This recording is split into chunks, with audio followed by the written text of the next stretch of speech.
Hello, I'm Jay, owner of Volunteer Audio in Oliver Springs, Tennessee, and today I'm making a video to show you how to update your iDatalink Maestro ADS-MRR. We're updating this module for the new Soundstream Reserve V2 after the latest software updates that came out for the radio. We need to redo the firmware on this unit and remap our thumb controls to take advantage of all the new features that were added to the Soundstream Reserve radio. Watch the rest of the video. I'll show you how simple you can do this update.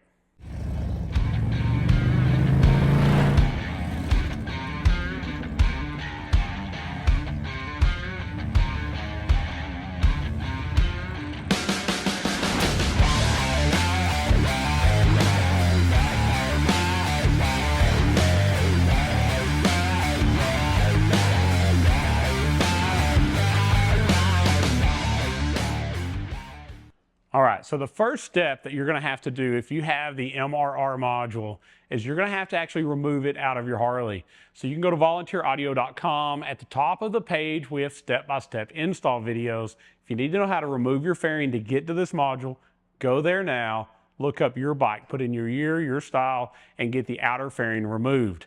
Now, once you've done that, coming off the back of the radio, I've got the harness in my hand here, but this plug is plugged into the back of the radio. And your Maestro MRR is plugged into these 4 wires that are in the middle of this radio harness. Now, first step I want you to do, I want you to unplug this harness where it goes to the original factory radio wiring. So we're going to undo that to disconnect power from it. Next, we're going to unplug all 4 of the connectors out of this MRR box, keeping in mind that each one of these connectors are color-coded and they need to go back in the port you removed them from. Specifically, this black 4-pin plug can be plugged into a blue port or a red port, and it needs to go back into the black port. So the color of the connector coincides with the color of the port it needs to go in.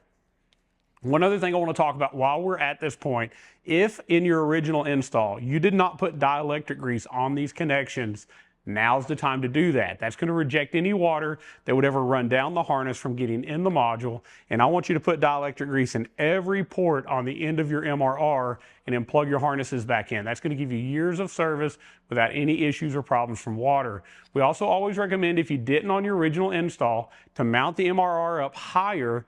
If you were on a street glide, electric glide, ultra limited, we would stand this up vertically and slide it next to this storage pocket.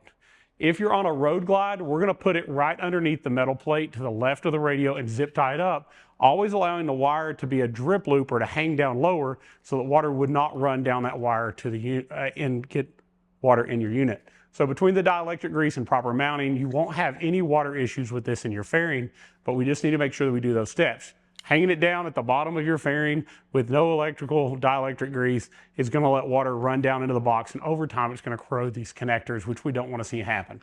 All right, so after you get this out of your bike, you're just going to unplug the main connector first from power, then the 4 connectors, and I want you to take just this black box in to your computer for our next step.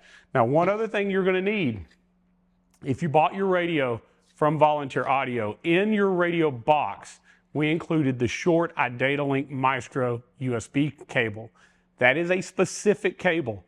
If you do not have that cable, you need one of them to do this update. So go to the box and find it. A regular USB connection has different pin out and wiring and will not work for this update. So you have to have that short one. The end of that USB does say iDatalink on it, so you'll know you have the right one. So let's go to our computer, and I'm going to walk you through the process of downloading the WebLink app to your computer, as well as updating the actual module.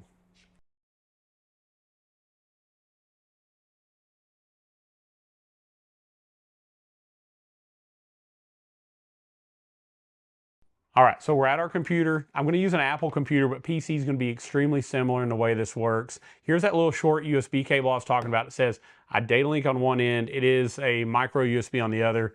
We're going to plug that into the port on the end of the module and plug it into the computer. We're going to jump to the screen on the computer now and show you how to download the software. All right, so first thing I want you to do, I want you to take your browser and go to www.idataLinkMaestro.com. Now, this is if you've never used the WebLink software and you don't currently have it on your computer. Then I want you to go over to our menu. I want you to go over here to where it says Dealer Resources and go to Downloads. From here, you're going to see it says Get WebLink Desktop App. So you want to get that, whether it be Apple or PC, you need this app. All right, so on our Mac, we're going to select macOS version 1.3 10.1 and download that.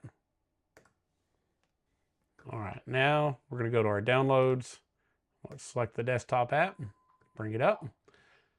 Let's hit agree to the terms and conditions and get it loaded to our computer. So now you're going to see you have WebLink Desktop in applications. You can also drop it to the desktop, which is what I normally do, so I can quickly find it. I'm going to double click and bring that up. Tell it to open. All right, so at this point, you're going to have to enter in a username or email address and a password. If you've not done this before, you need to sign up for a new account. So go there, sign up, register, make sure you give it a good email because it is going to send you an email verifying your account. Now, a lot of times that email will go to your spam or junk folder. You do have to view that email and confirm the account before it will let you log in. So I'm going to go ahead and log in and we'll jump back on here in a second at the point where we're updating our Maestro.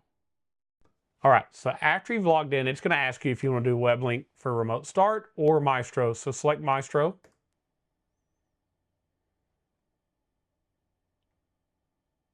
All right, so at this point, it's going to detect your Maestro RR. And I want you to go ahead and flash by vehicle. We're going to flash this as if it's a completely new install. Now we're going to select the year of your bike. Now 14 to 23, any of them are really going to work, but you might as well select your actual bike. Mine is a 14 police bike, so I'm going to hit 2014, Harley Davidson. And I don't have an electric glide with a tour pack, real fancy like that. I'm just going to pick street glide. Now I want to pick the controls for thumb controls that actually have the most options. And then I'm going to select my radio. I'm going to scroll to the bottom here, hit Soundstream. And then this radio is the V2, so we're going to select the V2 here on screen. And I'm going to put in my serial number. Mine is 3510300. Now you need to put yours in. If you put mine in, your radio's not going to work right because this is married to that serial number. And I'm going to continue forward. Now you're going to get your serial number either in the About section of the settings menu. It's going to say unit ID or ID there. It's also on the bottom of your V2 radio box. And that's to the left of the serial number, or it's on the bottom of the radio. We don't want to have to go there. So you get this out of the radio or get this off the bottom of the box. Now the new firmware that is recommended is version 2.5. Now we know this video is going to live online for a long time, so always do the latest software revision. 2.5 is the latest as of this video. Now it's going to ask you how you want to select or configure your system. All of these things are turned on, so vehicle info, gauges, factory amps, steering wheel controls, they're on now. We're going to leave them on because it smart learns when it's connected to your bike what features you have. If they're on and you don't need them, it'll turn off. If they're off and you need them, it will not turn them back on. So make sure you turn them all on now. Now we're going to continue to the next step, which is going to be where we look at our actual thumb control layout. So we've been working with iDatalink this week, and we've tested and tried all of these functions. And our default settings here are actually the ones that you need. But I'm going to go over them with you because, again, this video is going to be here for a long time. And if for some reason something changes, I want you to know how it should be set up. Now, they did some work this week and renamed a lot of these to make it easier for you to understand what each one means. So let's start here on our left side controls. You're going to see volume up. If you press once, it's going to say volume increase. Hold is going to say none. That is okay. Even if you continue to hold it, it's going to continue to go up with the volume the way the radio's engineered and designed. Volume down is going to say volume decrease. Hold is going to say none. Seek up is going to say skip to next track or preset. Hold is going to say none. Seek down needs to say skip to previous track or preset. Hold also says none. The home button, that's the center here, is going to toggle all sources when you quick press it, or it's going to mute the radio or unmute the radio if you hold it. Voice button right here. It's going to activate our Google Assistant or Siri if we quick press it. And we want it to say on hold, we want it to open CarPlay or Android Auto. That's a quick button now. If we hold the voice button, it's going to take us back to our phone and it's going to bring you right back to those apps. So if you need to see your maps while you're in another source, this is a great way to bring them right up. On the right side joystick on our cursor, we want when we press up once, we want it to cursor up. If we hold up, it's going to bring up our camera input. So if you put a reverse camera or a backup camera on your bike and you hold the up, it's going to bring that view right up. If you don't want to see the view, hold it up again, it's going to go away. Pressing down on that same joystick, we want it set to do cursor down. On hold, we're not going to have anything. On the left, we want the cursor to go left. On the right, we want cursor to go right. Again, the hold function is not going to be programmed. Now you could program other things here, quick pressing to other sources. You could also make it answer or hang up a phone call if you do not have PTT buttons. Now's a good time to talk about at volunteeraudio.com. We also sell the hand controls. They're all from Harley, and we have the full functioning controls with all of the buttons on them. So if you have a stripped down model that's missing some of these buttons, you can get new backlit buttons. They're easy to change out. We've got videos showing you how to do that. And it's going to add these additional functions. It's going to make it where if you're wearing a headset or using a headset and making calls and you want to have PTT to answer and hang up and so on, you can add that easily. Let's move on now. The info button that's right here is actually going to say, it needs to say if you press once, it goes to the motorcycle info page, and if you hold it, it goes to the gauges. Under PTT, if you quick press it, it's going to answer a call. If you hold it, it's going to hang up the call. Now the center button on this joystick is the enter button. So it says enter, it says don't tag. Who knows if it'll keep saying that, but the enter button, you're going to press it once to select the highlighted item, or you're going to hold it to actually power the radio off. Quick press it again to turn it on. And then you have your rear controls. These only matter if you have a tour pack with controls on it, but they're all actually preset correct. You can go in and change them if you want to, but all of these values are great. So if they're set up like you see here, just hit continue. I'm going to hit continue again. So after you've hit continue, it's going to bring up this screen. It's going to say you're about to flash your Maestro. Here you're going to look at the vehicle you selected, the type of controls, the firmware, which is 2.4, and the serial number of your radio. Just verify these are correct. Give it a quick once over and view the controls and make sure that you have the controls set as you wanted them set. And once you're done with that, it's as simple as clicking the button that says flash.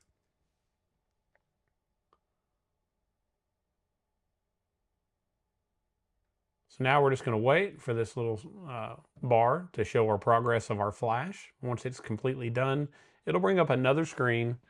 That screen's going to have some downloaded instructions on how to do installations and such, which you're probably not going to need because your radio is probably already in. Now, if you bought your radio from Volunteer Audio after this video was made, after the update came out, it's going to be fully up to date because we always ship every radio with the latest firmware both in the radio and the latest firmware in your iDatalink Maestro module. Now, one other cool thing you can get here is called a wallet card. So if you want to grab this, click on it. It's going to bring up a card that you can print or take a picture of to show you how you programmed all of your current buttons. And so you can look back at that as you're trying to figure out how to use those buttons on your radio. So let's go back to our bike. Remember, I want you to plug your Maestro module back into the harness. So all 4 plugs need to go in the correct location. Put dielectric grease on there if you didn't when you did your original install. And the last step, I want you to plug in that main radio connector back into the harness. So let's go back to the bike. I'll have this already put back together. I want to power up the radio and I want to show you what all these new features added to the bike and show you how to use that correctly. All right, so now that you've reinstalled your updated Maestro MRR into your fairing and you've put it back together, let's turn on the radio and go through all those features. And so one of the first things I want to do once it gets up, I'm going to take you in the menu and I'm going to show you how to change these warnings. Some of you are going to want these pop up, some of you do not. I do not like the check engine light pop up because if it pops up, it stops me from seeing other things and it's difficult to get it to go away because if it sees it pop up again, it's going to come up again and block you again. Okay, so you see the low fuel indicator up. Now, the only way to get that to cut off is actually to hit OK or to put fuel in it. Once you've hit OK, it should stay off. But if we are going to go to our motorcycle info screen, this screen, and we go to settings up here in the top right, we can go to Maestro features, we can go to alerts. This is going to be all of those pop-up alerts. At that point, you can tell it to do check engine alert on or off. I like to leave that off because if my check engine light comes on, it's right up here, I can see it. Battery voltage can be set with a threshold. You can do low fuel. That's probably a good one to have on to make sure we don't run out. And then we also have some other ones, EITMS status or turn signal reminder. So these can be set right here on screen. One other cool thing that it did add, I want to get you out of here and get you to the gauges. If you long press the info button and go to your gauges, now they've added the ability to quickly change these gauges. All you have to do is hold your finger on the gauge. It's going to bring you up to that, as you see here, it says center gauge, and it's going to give me now the list of things that I can do. previously, it would not gray out things that my bike didn't have. Now it does. So you'll see that X near rear tire pressure. This bike's a 14. It doesn't have tire pressure monitors, so it won't let me select that. You'll also see as you go through the list, you'll see these indicators. Gauge number 3 is currently intake air temp. Gauge number, I can't do gear position because my bike doesn't have that option. I can't do front tire.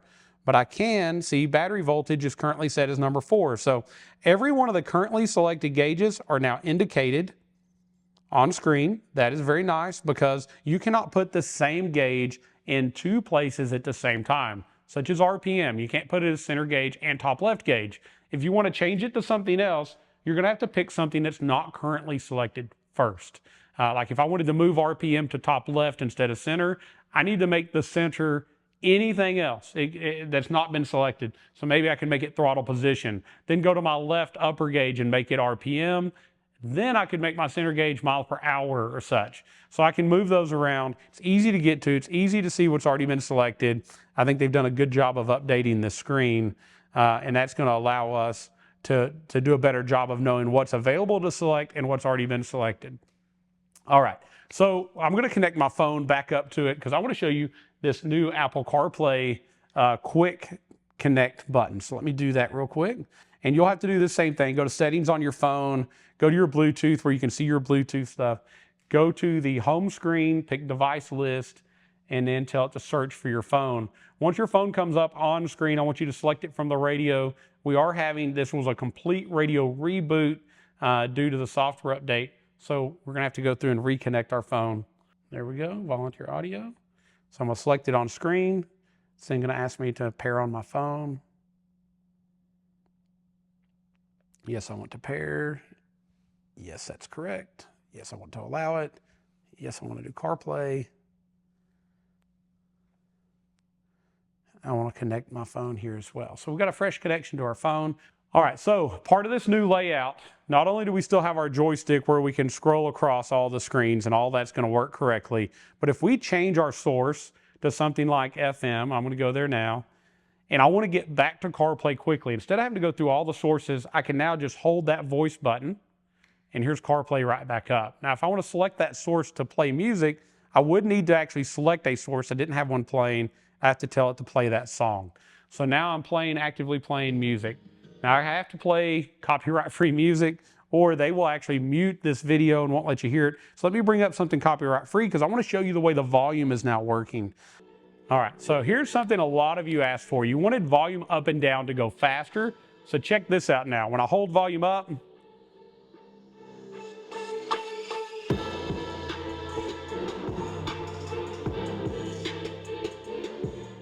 or volume down, they're way, way quicker than they were before. On top of that, you still have the ability to hold volume in or the home button in and mute it completely. So they've made volume up and down go much, much faster than it was previously. One other really cool feature, we just programmed this, especially for you guys that have a backup camera on your bike. And if you haven't looked at the new HD Vision camera system, check that out. Completely wireless. Currently, they have it as a replacement tail light option for your more basic or base model bikes. I know they're coming out with ultra limited and tri-glide option soon, but this is important for you guys because if you want to see that camera, instead of having to press the button and go to the camera source, we can now just hold the up button over here and our camera view is going to come right up. Now it's going to say no video signal because I don't have a camera on it currently. Holding that same button again, it's going to take me right back to that previous screen. So one other thing they did also add is the ability to actually turn the radio off. So let me get back here to our home menu, and you're gonna see now there is a power button. So we can actually press that power button and our radio's off. Previously, the radio would not cut off. Some of you asked for that. I've never needed to turn my radio off, but I understand some of you have different needs. So to turn the radio back on, you can just touch the screen, or you can actually press in on the enter button or the center button on that right joystick. So now you have the ability to turn the radio off. You also have the ability to turn it back on. So power is not offered in the source menu over here, but it is offered from any of these menus. You can just go down and hit that power button. So we do have a way now. It not only cuts the screen off, it cuts the source off, the sound off, the amp off. Everything actually cuts off, and it's pretty instantaneous how fast it goes off and back on. Again, we can get to CarPlay super fast now. So Soundstream's doing a great job of listening to everything that you have been asking for, and they're continuing to do things to make the radio better and better. There were some things in the background that got fixed, some little software bugs as well, and I know Apple and Android both had released some new protocol updates to their phones, so they've updated the radio as well to make phone connectivity even better, so less likelihood to drop Wi-Fi or have black screen issues. Soundstream, hats off. You're doing a great job. I love the radio, and you keep making it better and better. It's by far the best sounding radio we've ever had at Volunteer Audio, and you're making it where it was already great, but it's even greater. You're making it better and better with each one of these updates. So reach out to us if you want to buy a V2 radio. We have them in stock at Volunteer Audio at volunteeraudio.com. If you have questions about it, you can call our sales team at 1-844-30-AUDIO. If you already have your radio, and even if you didn't buy from Volunteer Audio, we make these videos to try to help you with updates and things that come out to make your life easier, to make this a simple process. We also have a group, the Soundstream Reserve V2 Users Group. This is a place where we can help you no matter where you bought your radio. Go to Facebook, join that group. We've got a lot of great videos about how to use the radio, how to update the radio.